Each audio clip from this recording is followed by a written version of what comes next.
Hope Coast Studios, you're watching the Press Row. Press Row is brought to you by Cox High-Speed Internet. I'm Jenny Carlson here with Barry Trammell. It's time for our inbox segment where we take your questions from emails and answer them. First up is Tom this week.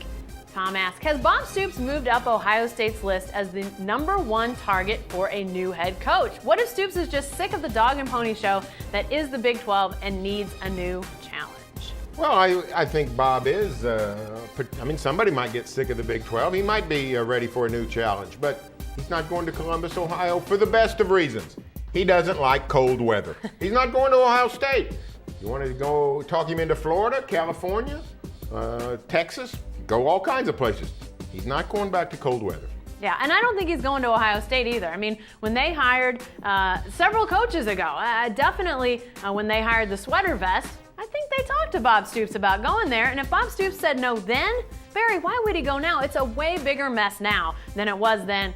Yeah, he may get tired of Oklahoma. I don't see that happening anytime soon, but I don't think he's going to Ohio State either. In truth, Bob likes this dog and pony show. The Big 12 came out exactly like he wanted it. He wanted to stay in the Big 12 at the end of the day.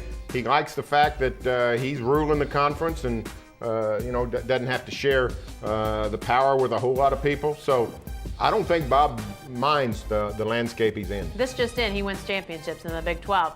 Going back to the inbox, and Brent asks, OSU's defense is underrated, but not in OU's class. But I think our offense is better, and Whedon is slightly better than Jones.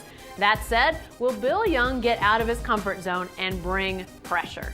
I think there's no doubt that he will do that. I mean, he watched the film, he watched the tape of Texas quarterbacks and how they wilted.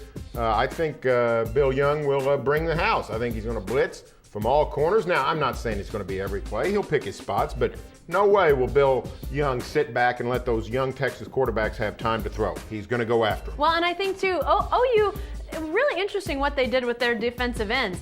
Bringing a full defensive line of defensive ends, bringing that speed at all positions. I think that shows that regardless of who's lining up across from Texas, you can sort of get these guys, get in their heads and outspeed them, do a lot of different things. So you're right, Barry. I think the blitzes may not come from a, D-end, D-tackle, D-tackle, D-end setup, but you're going to see pressure. Why not? We saw what Texas was unable to do with Oklahoma's pressure, for goodness sake. Yeah, Bill Young likes to stay back and just pick out, blitzes on an occasion. He's going to do a lot more of it on Saturday. All right, back to the inbox, and Terrell asks, Stoops and his cronies should have watched his old Youngstown buddy run the football off tackle against Ohio State at will. Would someone explain to me why the Sooners don't do this? I love any email that has the word cronies in it, by the way. I like the word cronies, and I like any question about Youngstown. But here's what I wonder. I wonder why people gripe after beating Texas by 38 yeah, exactly. points. That's what keeps me up at night. Here's why OU doesn't line up and pound the ball off tackle like Nebraska. That's not the kind of team they've got. Yeah. They got a team with a quarterback that throws it all over the place and picks their spots on running. That's not the kind of squad they don't. They don't have an offensive line built for that. They have an offensive line built to protect Landry Jones. And guess what? Yeah. They did that magnificently against the best part of Texas's team, which is the front seven. So I think the OU running game needs to improve. It needs to score from the red zone. But for crying out loud, we're being a little picky here to beat Texas 55-17 and want to mimic Bo Pelini. Well, you're suddenly channeling Bob Stoops, who was asked by our man Mike Baldwin after the game about the kickoff return, and Bob Stoops said, we just won 55-17 and you're asking me about the kickoff return? I think but that's the way it is.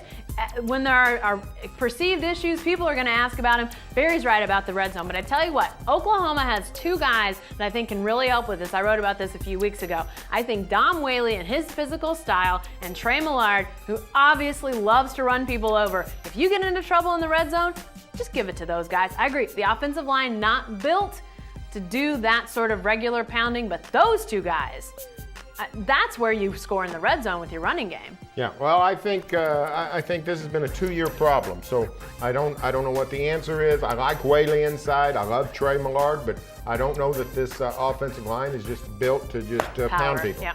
All right, back to the inbox.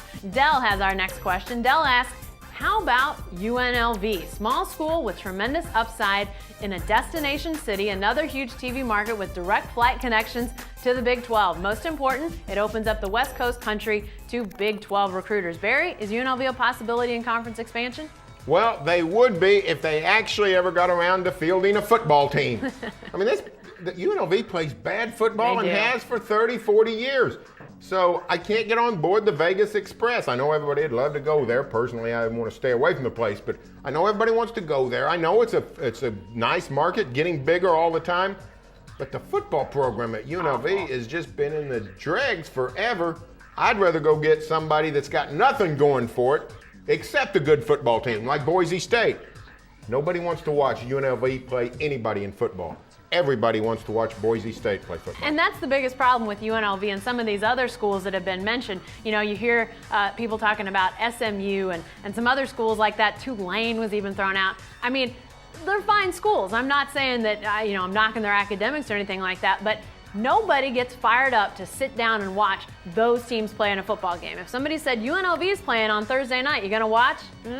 Not really something I'm interested in, Barry, but BYU, Boise State, teams with some intrigue. That's what the Big 12 wants. They need viewership, and UNLV is not going to bring viewers. No. So I think people have to go to Vegas and bet without the benefit of a college football game. All right. Be sure to stay with the best coverage team anywhere at newsok.com and every day in the Oklahoman.